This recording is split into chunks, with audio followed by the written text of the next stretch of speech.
You are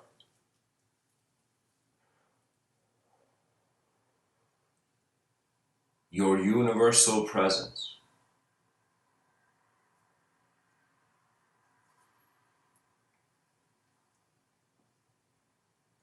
When we look at how far the species has come and how far we will go, eventually there will come a point where human beings will identify with beyond the earth. And right now we don't see it. Right now I could say most human archetypes, or most archetypes, they're relevant to the surface of the earth.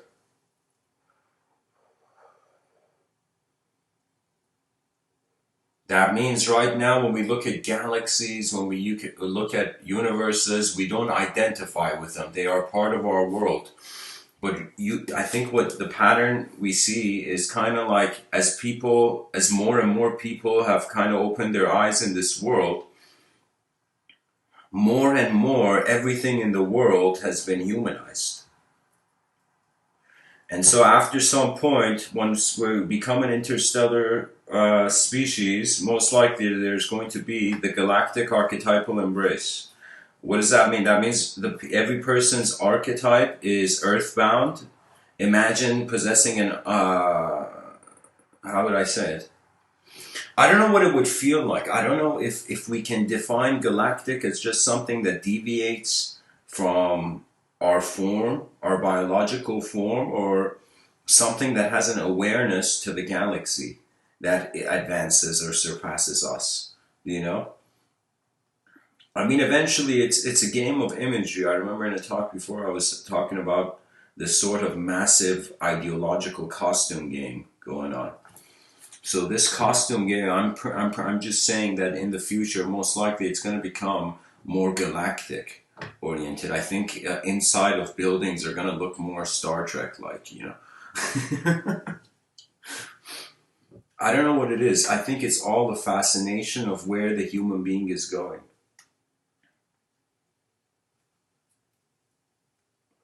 Because the human being celebrates when it reaches a destination or it reaches an achievement. So I think identifying somehow in a way that deviates from how we're identifying now,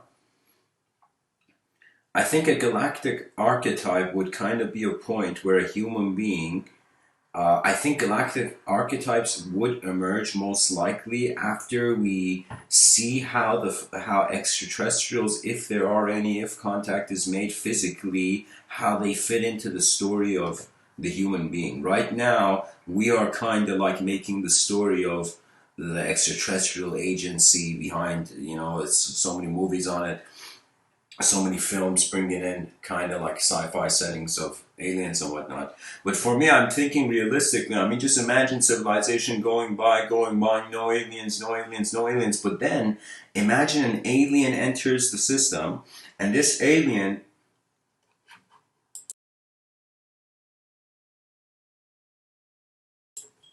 imagine even becomes a member of Earth and then has children. Okay, we have like the first galactic marriage or something, human being between. In my science fiction novel, I've written stuff like this, but like, but anyways, I'm going to share you. The idea is that when will we truly feel that we have become a civilization with a galactic identity? Most likely when we become conscious of another galaxy. So I feel, imagine you're that kid who you are half human, half alien. Imagine in this hypothetical thought experiment of the first alien entering Earth and being welcomed and having kids, you know, be living like a human being. We have the first alien who comes to this planet, and the alien had a totally different upbringing or whatever. Now, imagine what it would be like for that kid, imagine, let's say, the alien has a daughter. Okay, imagine this daughter it looks human, but its consciousness, imagine, is alien or something. Okay? Now I'm saying this girl is living with a human parent and an alien parent. And so it would mean that her identification with herself is in accordance to the environment, correct? The parents kind of create that atmosphere for the child's mind to emerge first, do you know? So I was thinking that that child, in looking how a galactic being, for example, works, or how a human being works, it will eventually have some sort of archetypal orientation. You know what that means? That means imagine an alien comes into this world and we treat it incredibly. We treat it like a scholar, like an intelligent person. On TV, the alien goes and talks about different galaxies, imagine different worlds, different realities.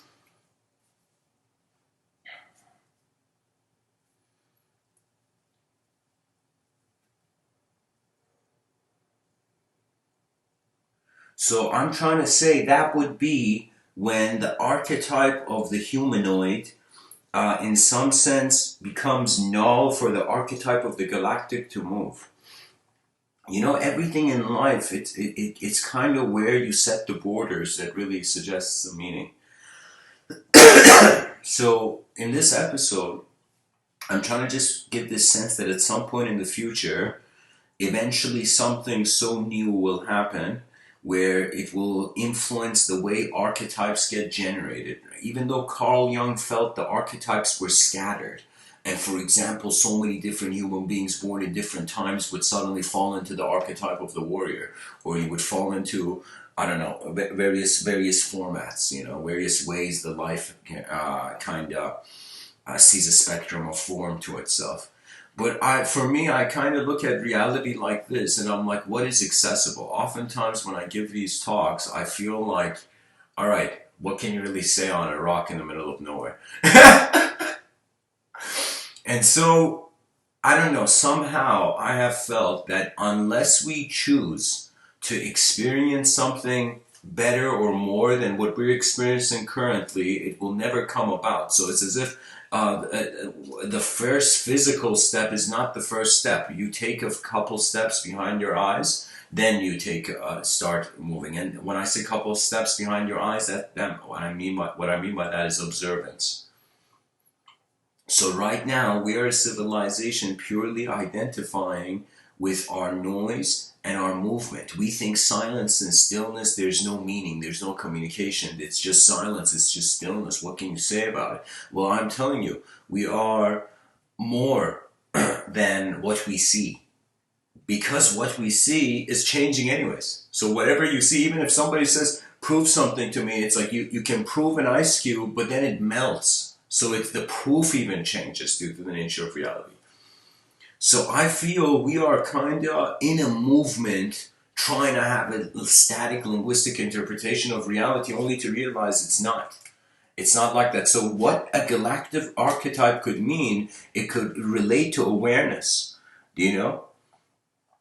So what I mean by that is the concept of universal presence. I mean, the universe to a certain range is visible to the human being, but the presence of the universe is like this strange knowing, right? Just like how you know right now you have a brain, you can't see it, you know?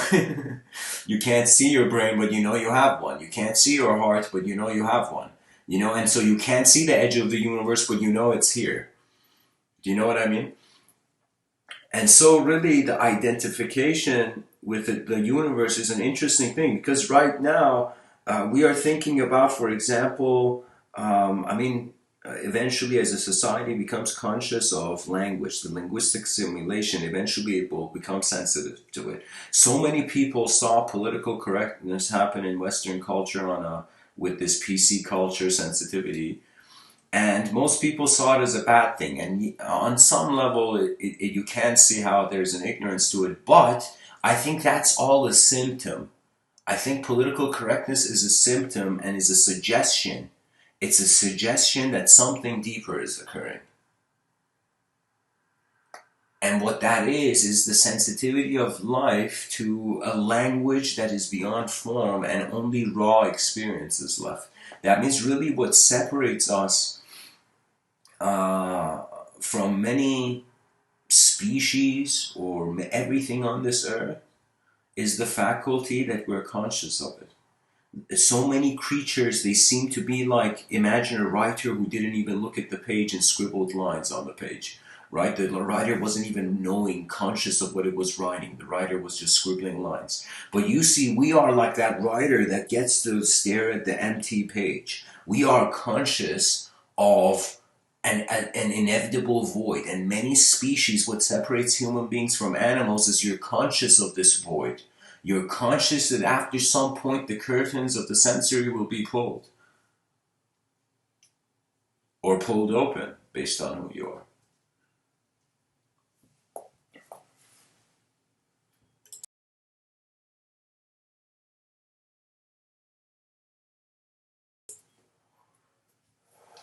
Imagine your grandchild, your great grandchild. And if you're someone who, let's say, you don't want to get married or you're not married, imagine the great grandson of your neighbor. Just imagine the future of your species as it fights through the challenges and the obstacle course that space and time endlessly put for it.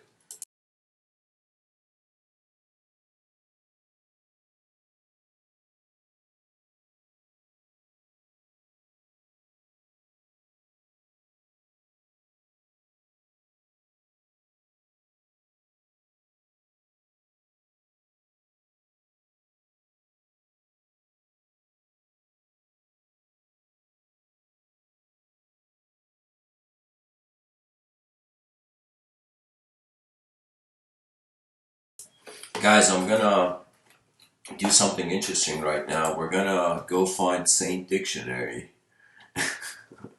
and we're gonna see the various ways the word universal has meaning. Language is a very multidimensional technology. Duality is, I say, singularity is the mother of duality. Duality is, in some sense, the father of infinity. You need duality first before you can have infinity. So universal, I mean, an adjective of or affecting or done by all people or things in the world or in a particular group, applicable to all cases. So imagine a presence applicable to all. In logic, denoting a proposition in which something is asserted of all of a class.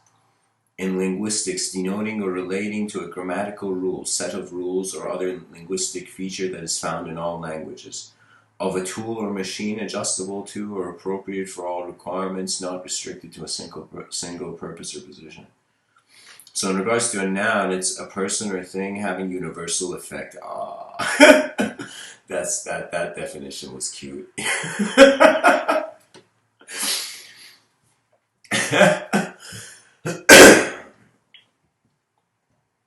So guys, it has that. It's noun form. Okay, in logic, it's a universal proposition. For example, a universal proposition. In philosophy, it's a term or concept of general application. Also in philosophy, it's a nature or essence signified by a general term. That's kind of the way I think I'm using it. In linguistics, a universal grammatical rule or linguistic feature, sure. So you see, guys, in none of these definitions, I saw the image of really how I don't know how to say it, but imagine before language, what would you call the universe? What would the universe be? Before you were a thought, imagine. You think you're a thought right now? Before you were a thought, who were you? What were you? What was the meaning of life? Right now, in this world of ours, we think form came first. Then came consciousness. We don't think that there was consciousness that set the form in motion. The eyes of the world surpass the time that our watch can tell. Eventually, we will have to wonder about, I mean, I was thinking about it, human beings have so many problems, like on Earth with each other, with just how human beings even look, that it's as if an alien comes in, the alien's justification would be these human beings can't even have peace in their own species. They then want to have peace with other galaxies, with other civilizations. Unless our civilization get its act together, unless we really look at the world that we're in once, unless you are not afraid of the presence of the universe, which inevitably you will discover to be your universal presence. You are an attendee in the greatest gathering of eons. People don't realize that it took us an eternity to be temporal. An eternity of meaningless movement, and suddenly you telling me meaning came into the picture? And then there was meaning, and civilization began, its engines, its gears began. People started. There has never been a good and bad. There has only been the efficient and the inefficient. And the efficient saw the eyes of the future generations. The inefficient couldn't.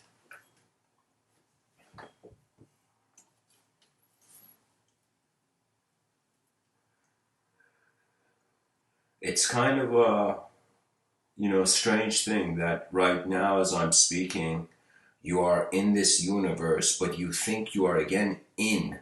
That means it's as if there is no longer, it's like we have separated ourselves from the earth and called that earth and called ourselves another name. Language has made us separate from the earth experientially. Language is the division. So that moment where there's a story called the Tower of Babel, it comes from Christian wisdom. And this story suggested that all human beings in the world gathered together, and they in some sense decided to build this tower that reached the gods. And so the story says they were united under one language. Then the gods were like, yo, these guys are climbing too far. And what the gods did is make them speak different languages.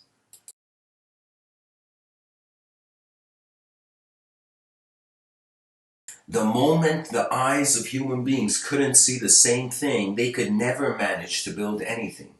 So it is true that our differences make us unique, and we're building a civilization where freedom of the individual is important. But what is the freedom of the individual here for? Is it here to only be a candle in its own room? Or is there something every human being kind of feels that should be happening, but is not?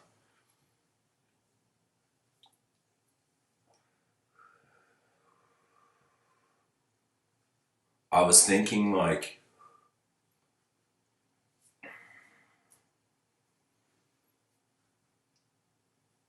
that presence is not an ideological thing.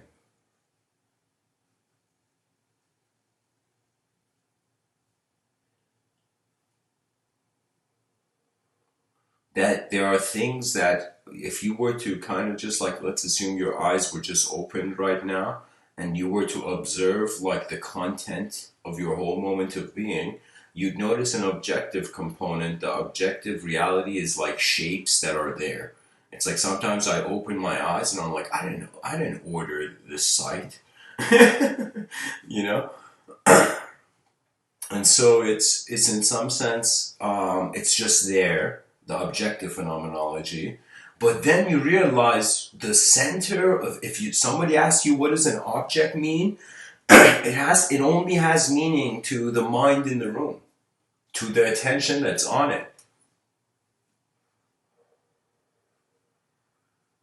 So I think it's how the attention moves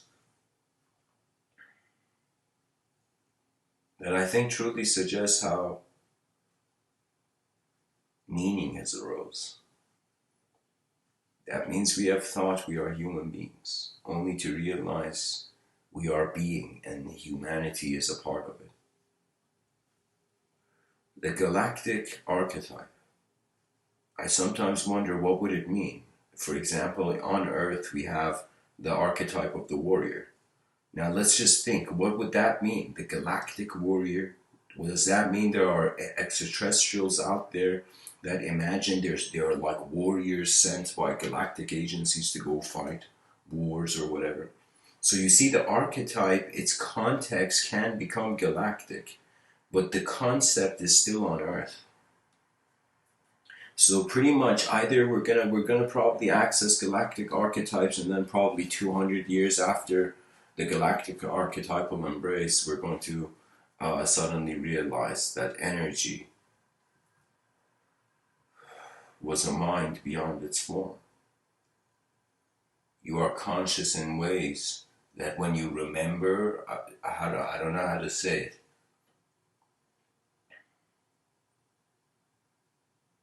It's like one day realizing everything your mind does is mind movement, and just noticing that.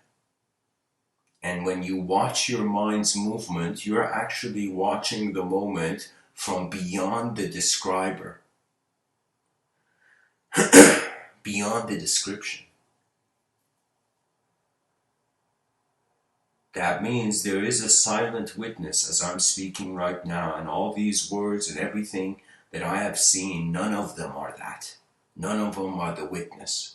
It's as if, it's as if behind my eyes there is an invisible witness, behind your eyes there is an invisible witness, and then there is these endless realms between, endless ways where the meaning can project.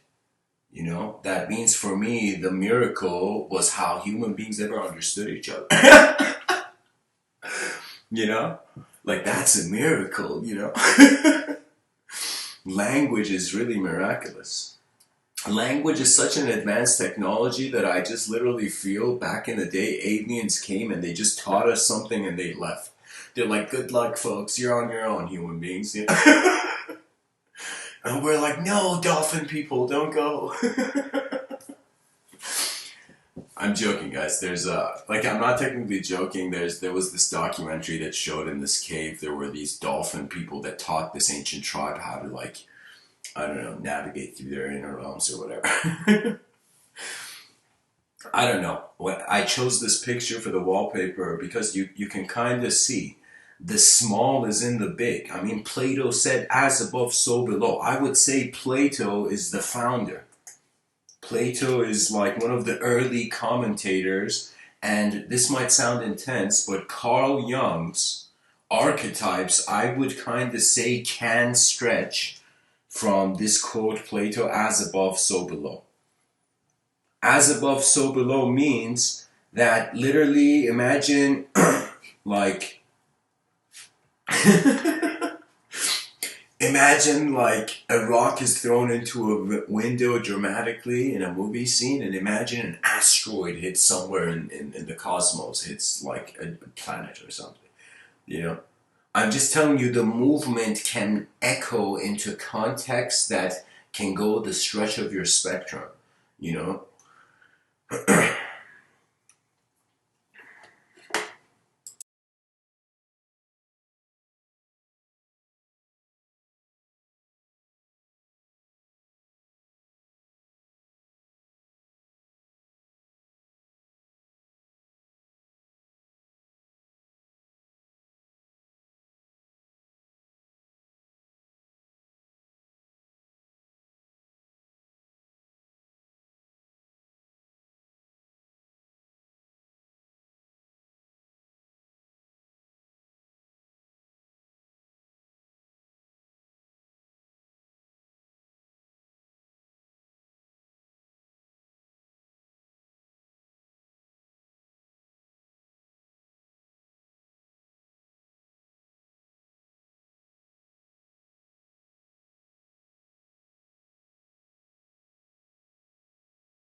Guys, out of curiosity, can people hear me fine, or is there an issue with my microphone? I can't really test it, so somebody in the chat section. Is my microphone normal as it was like 10 minutes ago, or is it?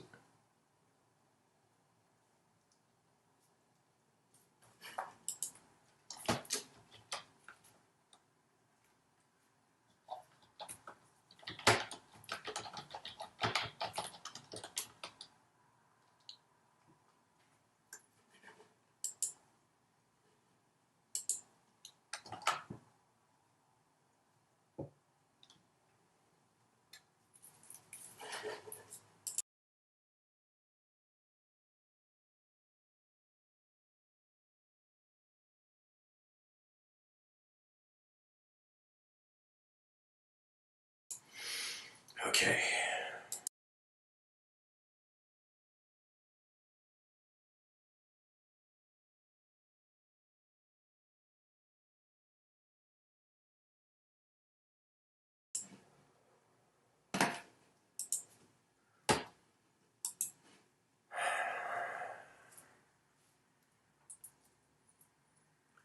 Okay. Sorry guys, I felt there was an issue with the microphone on this end, but anyways, I'll continue. I don't know what to say. I mean, I went looking at try to solve the mystical Rubik's Cube. I came to the conclusion that it's a destination beyond ideology, so it is relevant to a human being that is either done with life, or it's your last moment on this earth, or you, in some sense, required to go have your eyes open in the yogic context. You see, on some level, I think we are a field of being acting as a civilization. And I feel that in the future, that is our universal presence. That we realized the mind was in an ocean. Our minds are like drops in an ocean, but our bodies were just the drops alone. So you think right now your outer realm separates you and your inner realm unifies you. One day you're going to, after the greatest of deepest of spiritual journeys, you will suddenly realize that from the beginning there was no issue.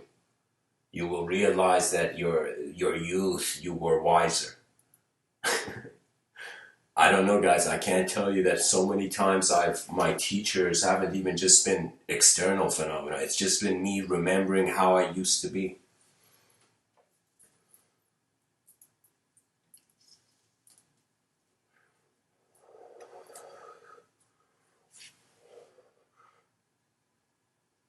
You know, everybody is trying to be an expert, but I'm telling you, it's kind of strange. Because in order to know something new, you have to, it's literally a novel entrance. That means it's like, is the past reality or is the future reality? And some will say, only the present. But I'll tell you, you may open that gift and realize it was empty. After some point, for me, it's not about phenomenology being classified. It can be classified in endless ways. You know how many people can hold a microphone and tell a story? You know, endless ways of storytelling. But after some point, you got to look at the bigger picture, and you're going to see. This is the way I've kind of accessed this vision. Is that I kind of perceived myself like 200 feet above, 200 meters like above the earth, and I was just looking at that area. I was just walking in a park, but in my inner realms, I was kind of visualizing what it would appear that way, and somehow my mind had kind of gone with it and given me a weak view. So I was seeing some visualized view from a top, and as I was looking at that, suddenly it was like from an aerial view of looking at the earth, it all fast forwarded for me. And it was like literally pressing the fast forward button, but it was occurring in my imagination, in my inner realms, and in my subjective realms. And so I'm standing there and I'm perceiving this in my inner realms. And what I notice is that time changes. That means if time was a god, it doesn't care about what's moving in time. So I notice as long as I'm a creature in time, it's just in this environment. I don't know how to say it, but like, it was for a second I saw if we fast forwarded time, everything everybody was holding back not doing, it would be done thousands and thousands times in the future.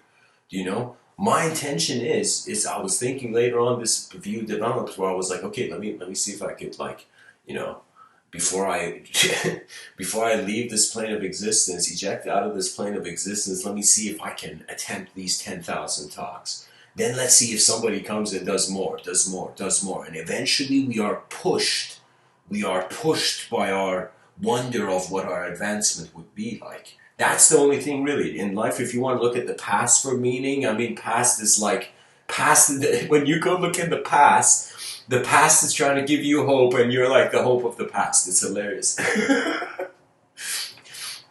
Oh man, history was like, I think this is how history was written. At the end, some guy was like, "Hey guys, we sure we want to go with this?" That's how every history book, I think, was written, you know?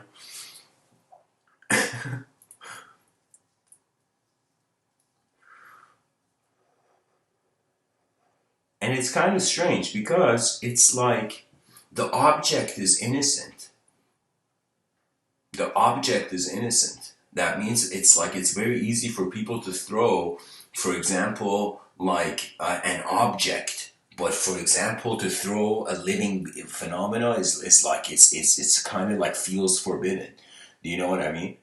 So it's that thing that after some point our intelligence gives us a discretion of just asking ourselves where, trying to figure out where what we care for.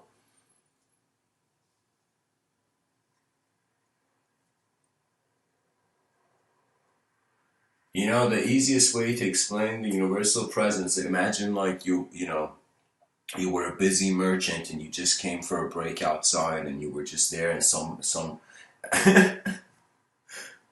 extraterrestrial was there and you're like, let's say you're merchant having a cigarette and this extraterrestrial's like, yo man, what's humanity? How do you guys see like the universe? And and it's like the merchant has to go back, he sees customers are coming and he just looks at the alien.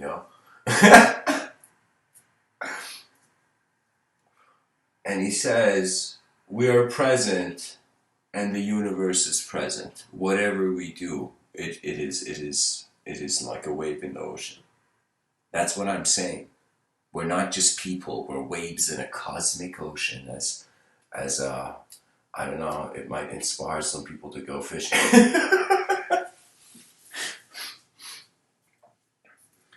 Okay, so Javi in the chat section says the past is the blueprint of the now. I like that, but it's not the blueprint. Yes, it is the it's not the let me tell you, there's free will. Because your past can move in different ways. Have you ever had a bunch of options before and you had to choose one? What is that? Like, what kind of blueprint could the past give to the free will that has to choose in the moment? So I totally agree with what you're saying, Javi. On some level, yes, the past is like it's as if you are your ancestors. But I'm saying at the same time, there is this factor of free will, and some people think it's socially constructed. Do you believe that? I mean, some people, whatever objective proof, even if neurologists could suddenly explain consciousness, there would be some sociologists who'd be like, man, I can't accept that. You got. It's like, what about epigenetics? What about all those things outside of the human being influencing how the human being is being a human being? So you see, whatever discovery we make of the inner realms, we see the endless influences of the outer realms. And whatever discovery we make of the outer realms, we see the endless influences of the inner realms. And I feel eventually we will kind of acknowledge that I think this is the most important word for the species, for the human species, the language threshold. This is the most important phrase, like these. The language threshold is the idea that we are evolving beyond language to a point where it is no longer conceptual. So what do you do with conceptual experience of whatever happened to... what's weird? It's like the senses are being processed, but they're not being processed by a who. So when, for example, the certain neurologist, for example, Sam Harris, he says free will is an illusion.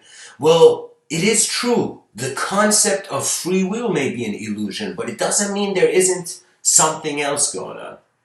At times it's just how many, it's like people, sometimes you see a person, it's like you can just look at their eyes and know, like, if that person, something happened to them or something didn't.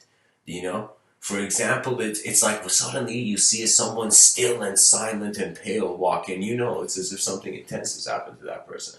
Do you know what I mean?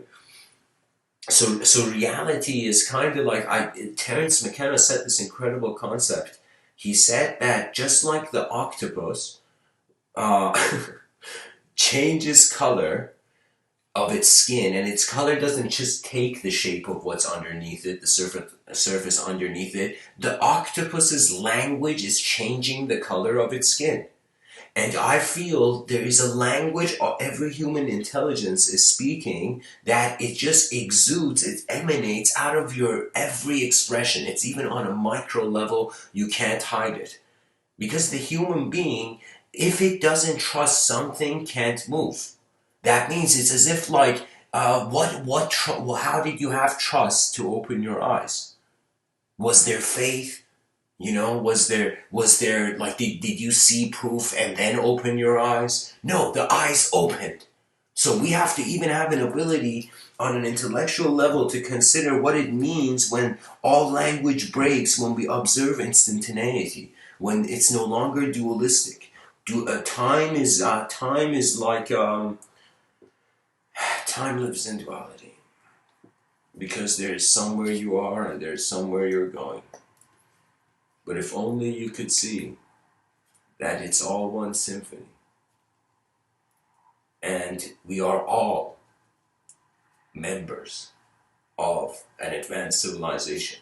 That means even though we don't have one in front of us, the civilization we have in front of us is like fax machine level. I was like, are you kidding me? You know? Because the civilization is taking, you're gonna at some point realize that man is such an advanced creature that if we find ways that we can give human beings, we created resourceful civilization, a skill-oriented civilization. Do you know? Imagine all men and women everywhere, all human beings. They were no longer kinda in this judgment system, every person in their own bubble, kind of throwing hammers at each other. It's like impossible. Even Thor can't break such a bubble. I mean, maybe Thor can, but I don't know. I just see it as movement. I don't think human progress is like nice. We saw the right image. It's like what are we trying to do? Find one picture like Lord of the Rings, one ring to rule them all.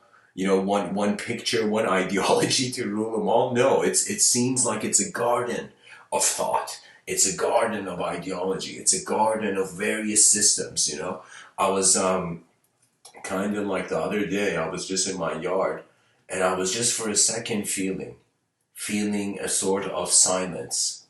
And I don't know what it was. It was kind of this feeling that in silence you hear nature's language. You feel how the moment is alive.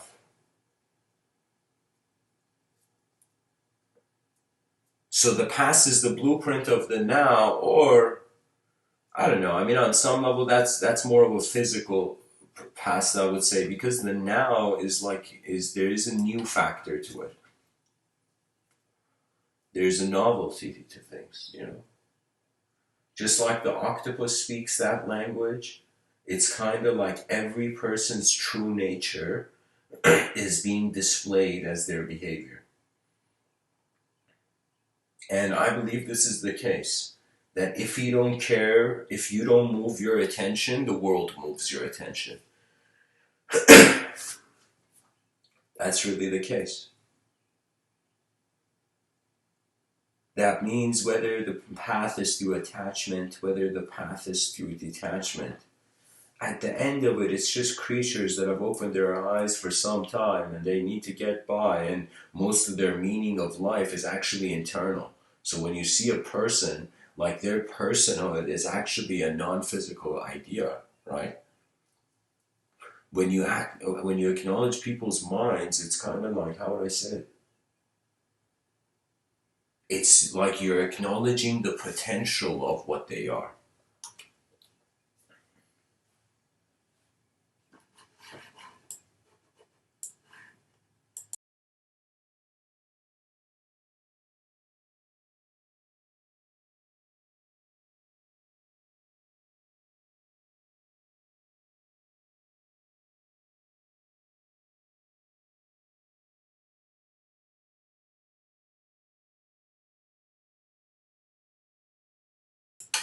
You know, they say whatever you're afraid of, you don't look at.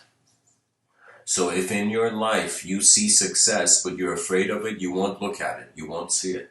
You would dodge um, your ambitions like bullets if you couldn't acknowledge where it could take you. You know, because it was a very big dilemma for me. I remember just many moments in my life I've sat down and I'm like, what is the point to this? What is the point? What is the point? What is the point? Only to realize I hold the pen in my hand.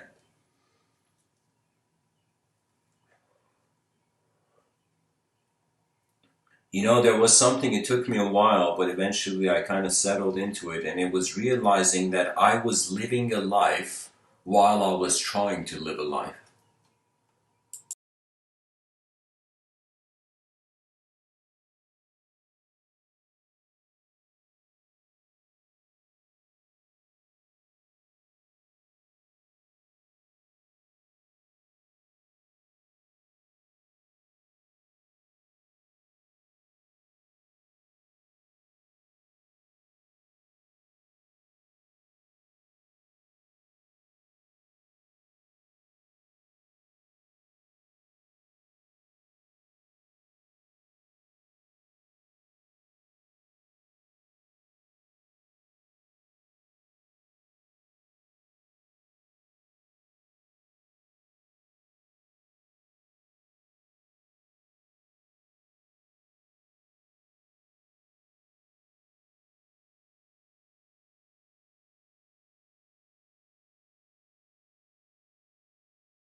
Do not fear your universal presence, because you're present in the universe in some sense, in every day in its own way.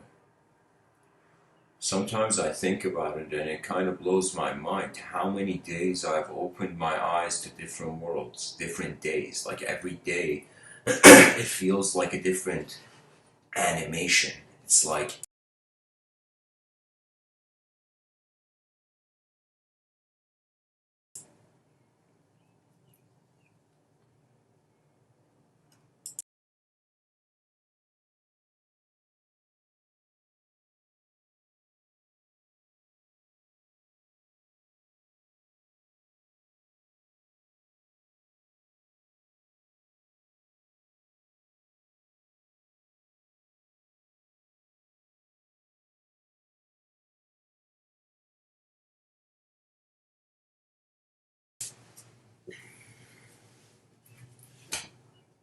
I'm going to tell you a chapter from a science fiction novel I've written, and it's still in progress because it's a giant novel.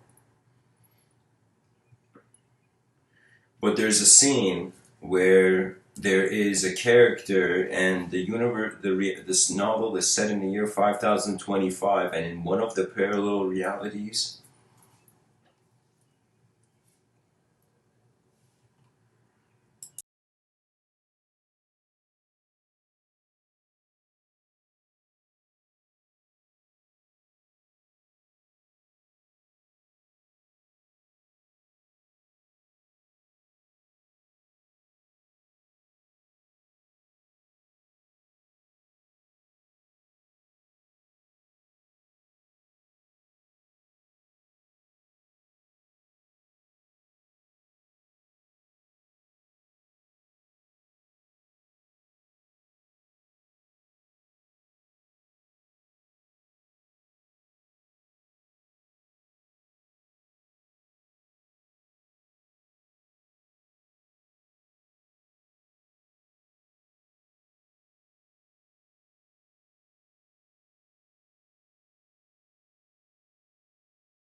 Okay, guys, sorry, I had to handle something.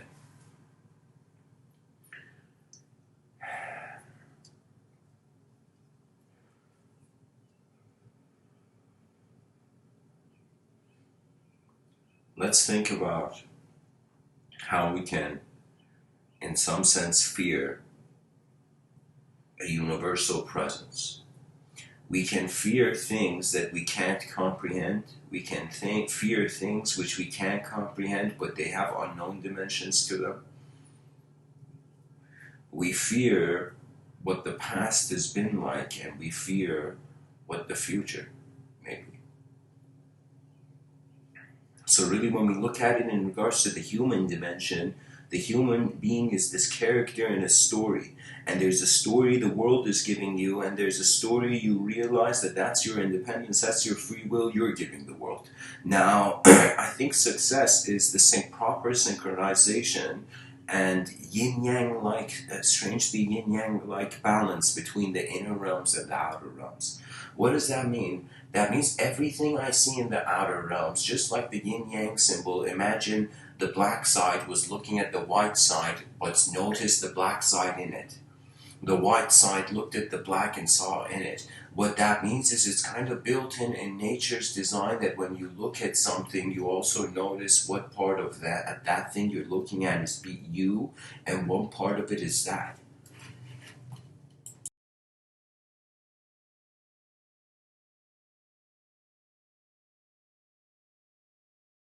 There's a strange view I had ever since I had this. It doesn't mean intense things hasn't happened, but it just means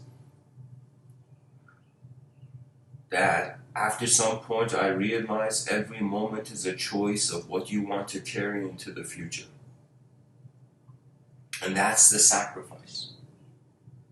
That's the fear. The fear is who you will stop being, but you not realizing who you can become, kind of. In Taoism, there is a sort of strange acknowledgement of the presence of the moment, in the sense that Lao Tzu even said, it's in the Tao Te Ching, I think it's the first entry, where he says, the Tao that can be spoken about is not the real Tao. And the one who speaks about it doesn't know. And why do they say that? Because they were saying don't look at it in language. But then I realized that the problem is that we are only seeing the language. That means when I looked at, there was this video, I don't know, there was this documentary that had won an award, and it was really showing like this kind of like, I don't know if it was in Texas or wherever, this sort of racist movie scene. And in this movie scene, it was very intense because the actors were all playing their parts incredibly. It was kind of strange. And when I looked at that scene, it was as if I noticed the motive of hate is what one has failed to look further at. That's it. It's an acceptance. Hate is an acceptance. It's a strange acceptance, but it's literally seeing a river as a pond, which is the falsity. For me, language is literally like, it's literally the closest thing, that is the only thing that makes us perhaps have some resemblance to the Jedis in Star Wars, you know? I can literally project language.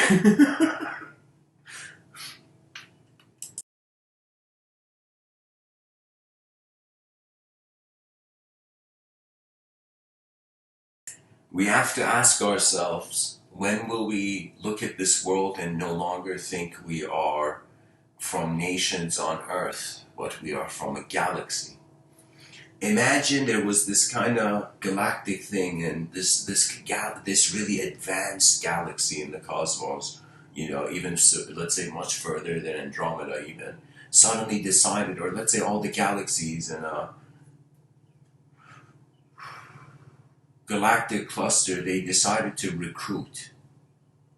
Or maybe that's too big. The recruitment process was going to be insane.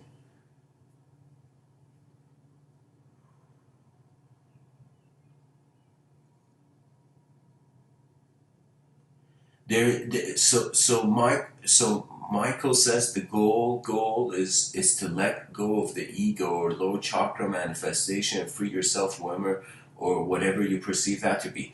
Okay, so when you say let go of the ego, out of curiosity, Michael, when you sleep, in deep sleep, do you have an ego?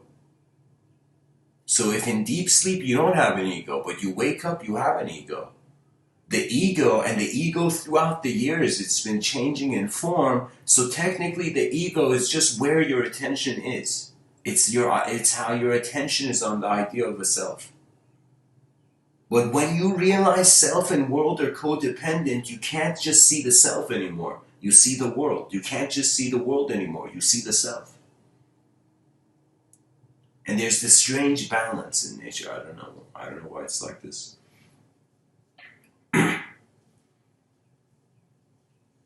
It's kind of strange. It's literally like we've all been born as conscious actors, and people just don't are writing their own scripts. Everyone's living their own life, and we're forgetting that there's a civilization here. You know, that means reform means two sides of a collective system should have to change. You know. There's a quote by Victor Hugo, this great writer. He says, "Nothing is more powerful than an idea in which its time has come." And what that means is importance gets you out of the lesser realms. Not detachment from a shape that's just momentarily there. It's like, leave the thoughts alone, man. They didn't do anything to you. You did something to the thought. You accepted it. Yeah. You know, the ego, some people have related it, Michael, to an egg. They say if it breaks from the outside, there is no life. It breaks from the inside, though, there is life. So when your inner realm, in some sense, realizes, it's like right now, people are so obsessed thinking they're their outer realms, but when you realize you're your inner realm, and all your behavior and attitudes in life has been a sort of transmission from behind your eyes, how your mind has manifested in towards your forth into your what do you call it, into your in front of your eyes. You know, some people think like, so you know, I could totally, like, deaf guys hilariously, if somebody like was arguing if laser beams can be shot out of the human being's eyes, I would philosophically enter the debate to say yes. And the argument would be, yeah, how do we know there isn't laser beams being shot out of our eyes in another dimension? You see, whenever all debates, they are all left to whoever says the next dimension. So for me, I think all debates in time, the last person to say the comment really paints the last picture of how the world between the two ended. You know, everything can endlessly have dimensions to it. You just either the self evolves or the context, the world evolves.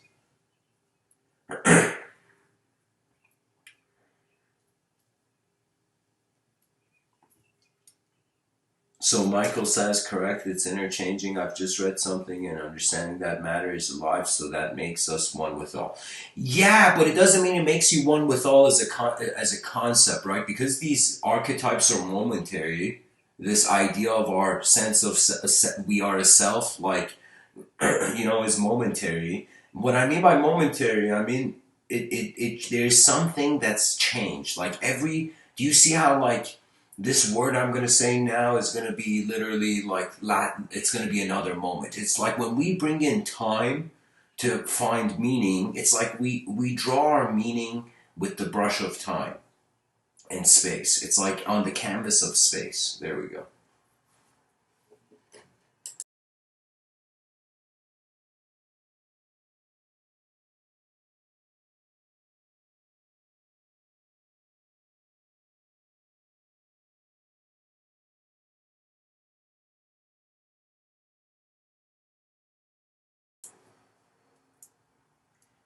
Imagine what a purely rational society would look like.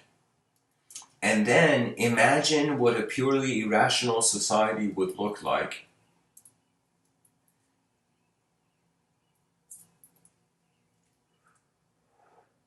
And then come to the point after you know, you've bowed to your past, turn your face to the future. Because I'm telling you, the only thing that I feel is keeping me alive is actually like the fact it's not that I'm one with everything. Like that's poetically beautiful in certain mystical contexts, but just to be one with everything is the dismantlement of the individual. That means no, if you are someone who says you're one with all, in some sense, I totally understand you. You have a Vedic. Your mind has found its roots in Vedic truths. But I'm telling you that it's this oneness can also be a lack of responsibility for individualism. It's like I'm not telling people stop being an individual and go meditate in a cave. I'm not telling people this. I'm telling people your individualism has been motivated mainly by the inner realms. But if the inner realms were satisfied, you would notice the outer realms. So I'm telling you, after you have lived whatever life, because what is desire? Desire is to satisfy the inner realm. Do you know how many things growing up in this life I've wanted to try and I couldn't, so I just saw it, I closed my eyes, I visualized what it would be like if I got on it, and then I just wondered about the experience of it, and then I got up and I left and I never tried the thing, you know, due to either some time restriction or whatever. I'm just remembering a memory of when I was a kid. So reality is, if you're smart, you realize the inner realms, the fires in the inner realms can stop in the inner realms. You don't really need anything outside. There's some fires that are just burning in your inner realms. There's some fires that, based on you not having had an ability to confront certain things in life, that fire comes when the moment the thing you're scared of comes. You know? It's this feeling of overpowerment. That means, what is it? Like, while we're alive, people are trying to overpower the environment, and when they die, the environment overpowers them. So life is kind of like a multidimensional phase-like thing. And I feel it's like, imagine there was this concept going around in a global community where people were like, the world vision, who's seen the world vision. And we had this kind of fascination be built up of every child being born being like, what is this world vision everyone's talking about? And we go see what the global questions reach the youngest years. I feel the educational system should flip around. I feel we should teach the most complex things to children, and as they get older, teach them simpler things. But it really has to do with communication, of course, because the educational system, that was a comment on how it is now, but its reform needs to be so much more, because on some level, we are 8 billion different DNAs. It's like 8 billion different kinds of tools. Imagine construction tools, and we're all testing all of them on how good they are, all like a hammer. You know? Do you know what I mean? And so that's the thing. Every tool has its value. It was kind of like Einstein saying, you judge a fish by its ability to fly. That fish is going to go its whole life thinking it's stupid. Poor fish, guys. Next time you see a fish, imagine that fish is a genius. Just imagine it. It's like you don't have to see fish as non.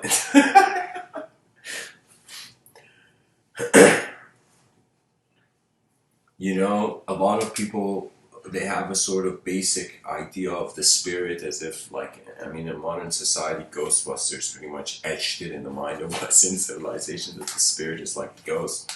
But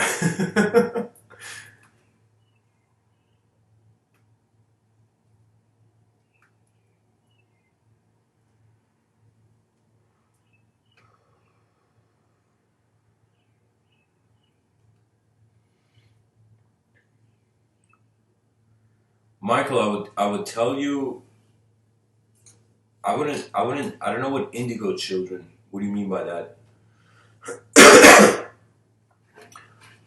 What do you mean by indigo? That's a color, right? You mean children who are like at that chakra level or something? You were talking about chakras earlier. So do you mean indigo children are children with an indigo chakra level state of consciousness? What would that be? That would be like the seventh chakra or something.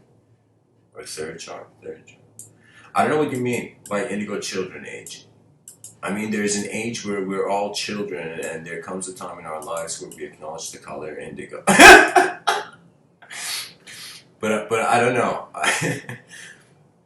I think that the interesting thing is that we have to learn to build a civilization that is content with duality. We are not constantly trying to make right and wrong of things, because that's how the mob mentality happens. The mob is waiting for something to do. Do you know every human being on a rock in the middle of nowhere is waiting for something to do? Do you know? For me, it's not like an allocation of, think of it this way. Imagine before you could lead a nation, imagine you're a kid who wants to be a president someday, okay? I don't know, for me, politics is a wasteland I don't understand. So, but I'm saying imagine you're a kid, probably there, I don't know, maybe one day some kid hears this and wants to be president. So what does that mean? That means you should have an ability to think about it that you are leading a nation. That means you should, in some sense, wonder about the psychology of the global stage. If it's about a nation allocating whatever it has, then it also, on some level, must begin with every human being being that kid who wants to be president, being able to govern his on even a biological level, on such a subtle level. It's like it's like little battles suddenly may give you the strength to win the victory. And when you realize every experience is a moment where your attention dictates its significance, then it comes the intelligence to do it. Like that means when a problem, it depends. Like if somebody tells me you got a lot of time to solve a problem, then I just like playfully look at the problem. If somebody says you got to solve the problem right now, what I mainly just whatever I make important, I automatically I feel like my full intelligence acknowledges it, you know. And I realize that in society, the stories we're given are all in the past, you know. That in the future has to be designed. But if the children are constantly learning to be like the past, how can the future be designed? You know, it's like we have forgotten to be an explorer species. And we have become content. Do you know how many new words should have been made in this world? Every human being technically should contribute some word. You should create some word, some idea to give to this humanity, this candle flame. We're barely putting our hands on it for it to not vanish. Your inner realms can be painted in whatever color. You can go on. You can be a person who feels there is no aliens. You can be a person who feels there are aliens. You just can't see them. Or you're a person who feels you're even seeing aliens. Do you see that psychology in the inner realms can animate? You could even think there's no such thing as aliens, or you could even think you're an alien. Like, do you know? So the psychology can move in many ways.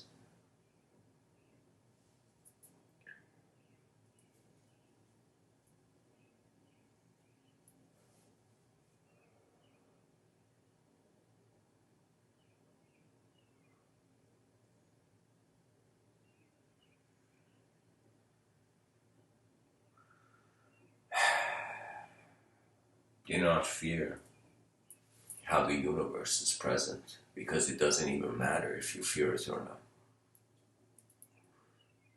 It's like we're in a universe. We're residents in a universe. Technically, in my address at the end of it, I should put like Toronto, Canada, and then dash like Milky Way galaxy, dash another something, another. Like, you know. In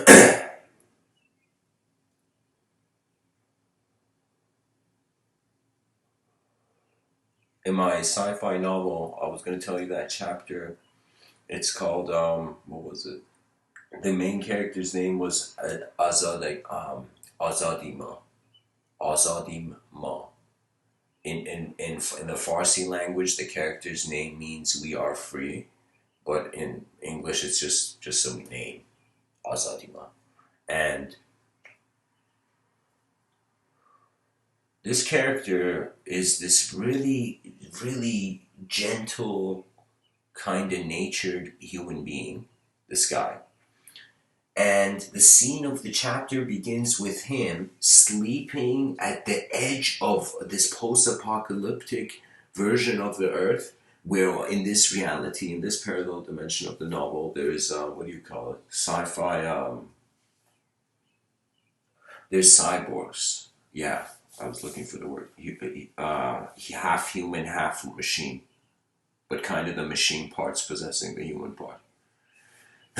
And so there's this scene, there's this situation where Azadima is sleeping, and it's kind of like the scene is beginning. Actually, I think I wrote it from his dream. I don't know if the scene begins in his dream or not. What it begins, I have a lot of chapters in the novel where it just begins from the dreams of the character. The character's dreaming from the beginning. Now, Azadima, since his childhood, he doesn't know, he's never met his father, and his mother was this scientist, was this genius scientist, you know? And there was some alien immigration issues that I'd kind of made, that aliens were living on Earth, and then there was an issue, and then there was some racial issue against aliens, you know? And so, long story short, Azadima doesn't know, I think it was the mother, doesn't know the parent that's the alien. Okay, but ever since his childhood, this cylindrical kind of capsule, the size of maybe like 3 times, 5 times bigger than a fire maybe like than a fire extinguisher. Those red, fire extinguishers. Imagine like not maybe like 2 times bigger. Okay, and this capsule, it has an R, the letter R written on it, and it's this alien technology capsule that it can't open, and it's been following Azadima since his childhood. Just since the beginning, this capsule has been there. And he's even paid like these people to kind of try to break it open, and it doesn't even open. So it's the capsule doesn't open. And so Azadima, remember, he's... excuse me. He's sleeping at the edge of this kind of broken bridge, post-apocalyptic setting, and the sky's black and all that.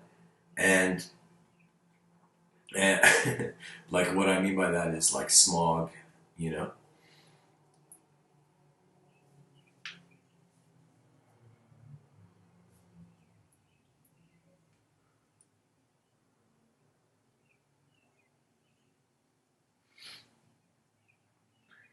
In his dream, he sees a figure, and this figure has been helping keeping him alive. And this figure in Azadima's dream tells him what's going to happen before his dream. So the only ability this character has is that when he closes his eyes and when he's sleeping in his dream, this bright figure appears to him and tells him, you're going to wake up and this is going to happen and you're going to do this and this and this. And Azadima has just been getting through. He's been surviving like that. Now, this chapter that I'm kind of introducing the audience to, Azadima in his inner realms, the light figure. I thought how incredible the scene would this be, where he pushes Azadima outside of his dream, and he says, "This is the last time I'm going to see you, but don't." In some sense, he says it's the last time I'm going to see you. And don't be afraid. You're gonna be captured by cyborgs, but you're gonna get out of it, you know. And I don't know if he says something like "follow the capsule." I don't know if that was that chapter. But anyways, what happens is Azadima hears this and he wakes up and he sees these cyborgs have taken him from that corner of the bridge he was sleeping, and he's been captured, right? And reason he was sleeping in the corner of the bridge, like literally the voice would tell him everything in his dream. This bright figure in his dream.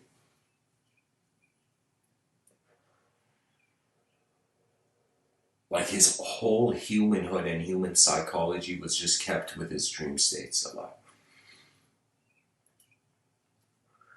He's put into this room, and this dark room, and he suddenly feels like after a while that there's something strange. Why did they put him into a giant dark room? And he notices the walls of this dark room are getting narrower. The room is getting smaller, as if the two walls are crushing. And so Azadima in that situation, I don't know what he says. I don't know the dialogue I wrote for him, but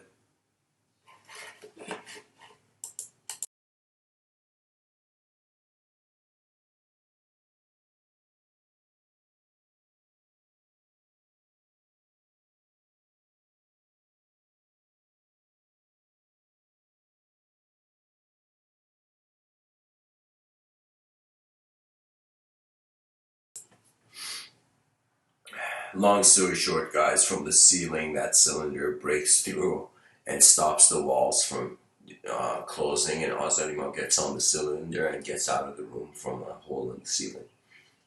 And that's kind of like the end of the chapter. Guys, I'm kind of like, I don't know, feeling a bit like I should probably end the talk.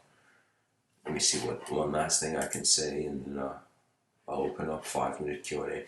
Okay, the Galactic Archetypal Embrace. Why are these two, the female archetype and the male archetype, why are they spinning on this ring of this planet that seems to be like in the atmosphere of another planet, or it's the atmosphere of the same planet? I don't know.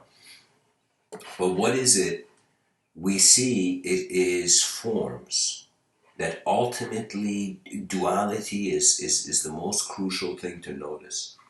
That means I think when you get to know a person, you get to know literally how their mind is seeing the extremes of both ends of reality. Like someone who's comfortable with emptiness, I perceive them as a very strangely strong being.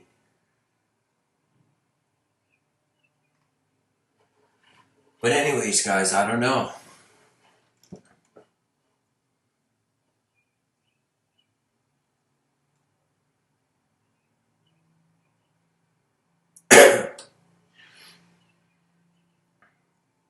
You know what's really fascinating, guys? Imagine this planet in the wallpaper where these two people are kind of like on these unicycles. Imagine these people are the size of giants for the tiny people on Earth, and they're like, you kidding me? On Saturn's ring, there's these two shadows on unicycles, The metaphysics on this planet would be like, what do we do with these two random...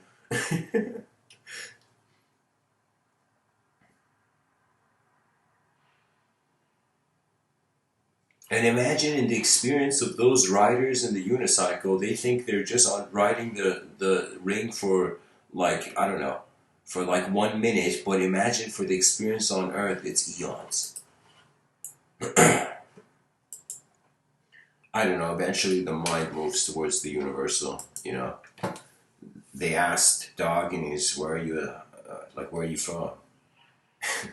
And Diogenes was like, I'm a citizen of the cosmopolites, and it blew the mind of that guy, because he didn't see himself as just the paint the color we've painted on the surface of the earth. He saw himself having a correlation to the stars. The stars weren't forgotten that easily. I remember I wrote this book called Memories of Starlight. And I chose that title because I realized my memory is technically how I saw in an image way. I perceive something light, and then I just remember it as an image. Like my memories also feel like screens that in the present moment I'm like seeing. That I feel literally it's like there's a simultaneity in regards to how the inner realms is moving the outer realms, and the outer realms move the inner realms. That means that activity suggests how much the person will feel like a field or feel like a particle. That means this is pretty much the whole debate, I think. Are we a field moving particles, an unknown field moving particles, known particles? Or are we the known particles moving the unknown field?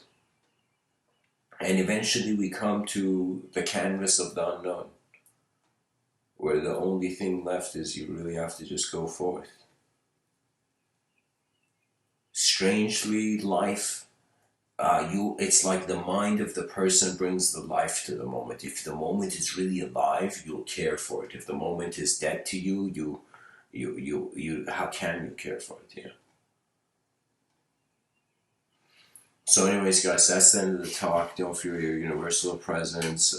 We have to find some playful way of realizing eventually to teach even astrophysics to people. We have to bring it into our language because language is the most immediate. Uh, Many people on the planet, as I'm speaking right now, children are born and they're not just spoon-fed baby food. They're spoon-fed language, belief system, ideas, emotional links of their emotions, of comfort with certain ideas, where even when they grow up, they don't know if they can even let go of the idea because there's an emotion. So unless the person can observe emotions, their belief system and their psychology could also not change. That's why it's also important in this life, as much as you're intense, you also realize there's certain moments to be vulnerable. There's certain moments to kind of like run into the battlefield, and there's certain moments where you lay back and enjoy the sun.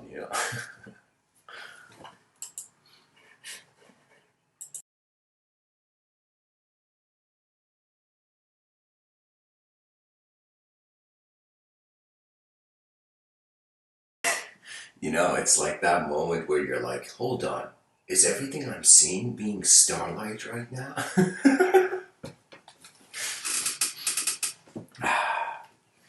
So, anyways, guys, I'm going to open it up to Q&A for 5 minutes. If anybody has a question, please share. If not, thanks for tuning in so far, and blessings. So, anybody has a question, write it, and I'll enter cyberspace to respond.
Okay, thanks everyone for listening.